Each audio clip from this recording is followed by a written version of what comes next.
Balita mula sa Maynila, hatid ni Radyo Patrol, Trisha Lindo. Trisha. Jeff, ibinabala ng grupong Kilusang Mayo 1 ang tuloy-tuloy na protesta kung hindi pa rin matatapos ang umunoy pag-atake ng Estados Unidos sa ibang bansa.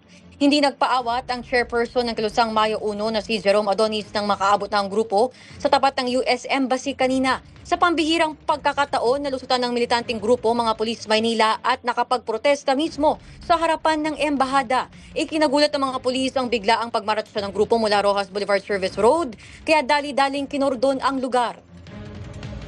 Sa tapat ng embahada ng punong terorista ng buong mundo. Walang iba kung hindi ang imperialismo ng Estados Unidos.